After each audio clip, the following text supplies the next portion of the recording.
central bankers not to take over the country. And that's why people like Andrew Jackson were elected. And that's why people revere people like Thomas Jefferson and others. The takeovers happened, and it's a corporate takeover. Agents of the Bank of England attempted to assassinate President Andrew Jackson on multiple occasions because of his resistance against a private central bank being set up in the United States. And it was something that Abraham Lincoln warned. And this is, by the way, why I believe he was assassinated. This is the Lincoln quote. "The money powers prey upon the nation in times of peace and conspire against it in times of adversity.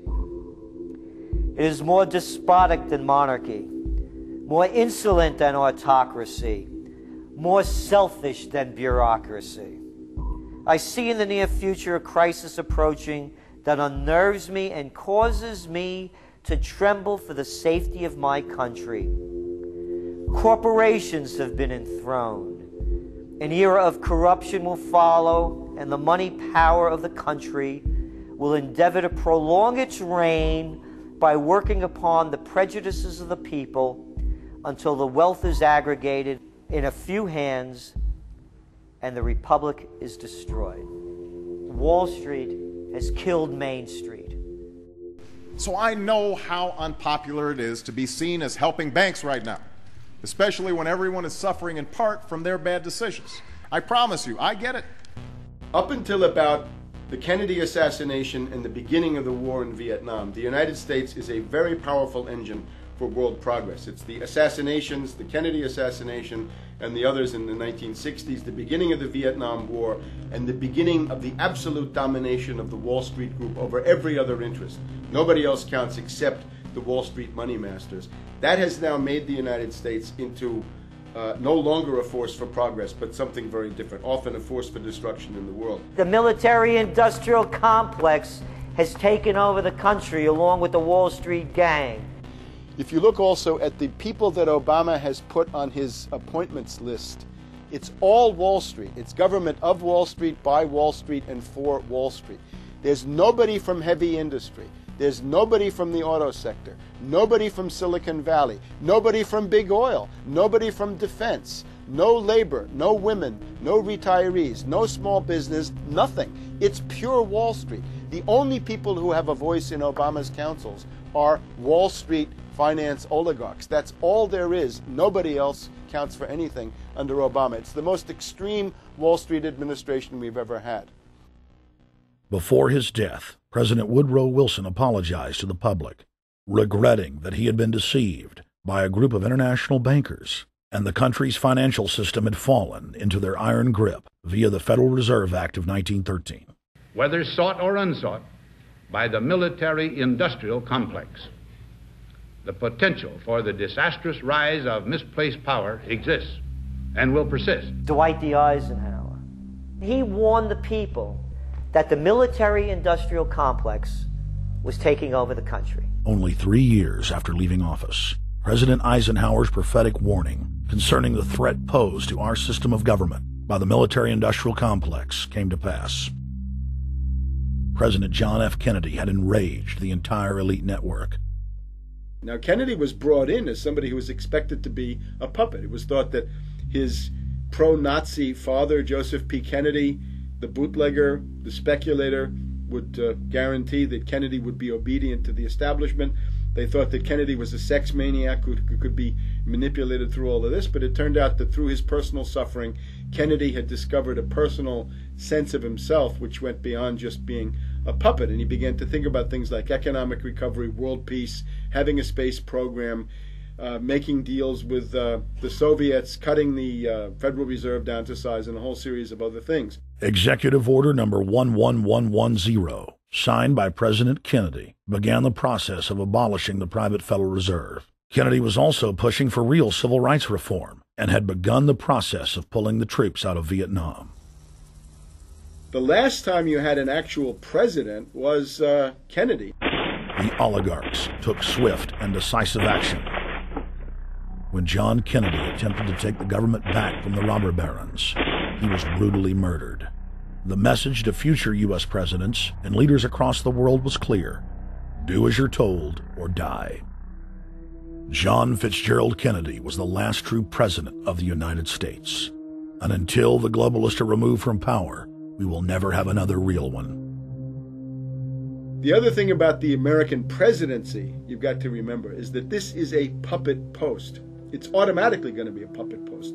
The idea that Obama is somebody who's going to come in and exercise real authority when he's obviously been chosen and given everything that he's got by these financiers. Presidents are now little more than corporate pitchmen who take all the political heat, while the controllers remain in the shadows, safe from public scrutiny. Hip-hop icon KRS-One is not just known for selling millions of albums. He has led a tireless crusade against youth violence and has been a strong voice for human rights. If they controlled it before, what makes you think they're not controlling it now? The country was on a verge of revolution. They threw a black man up. Now we like this. They give him the money, they give him the bundling, they give him vote fraud, they give him the media whores, they give him goons. They even have elected officials making threats to put people in jail if they criticize Obama in public. All of this is the mark of a puppet. And that means that he is a puppet, actually more of a puppet than anybody else, more of a puppet than Mrs. Clinton would have been, even more of a puppet than McCain. He's the maximum puppet that we've had certainly since Jimmy Carter. They put a black face on the New World Order, and now we all happy. KRS ain't buying it. In the real executive power structure, the president serves the military-industrial complex, itself owned by the international bankers. If there's a revolution, the population just throws out the prime minister or president. The elite stays in power because the public is never aware of who the real enemy is. In Evian, France in 1991, standing before the Bilderberg Group, the apex of the world government power structure, David Rockefeller defined the New World Order as a system of world government serving the international banking elite. For decades, the banker-owned media would attack anyone who dared to warn the public that a dictatorial world government was being constructed right under their nose, and that national sovereignty was being deliberately destroyed. And now, after years of denial, the media and the elite themselves are proudly announcing that not only is world government real, but is the answer to the financial crisis that they carefully engineered.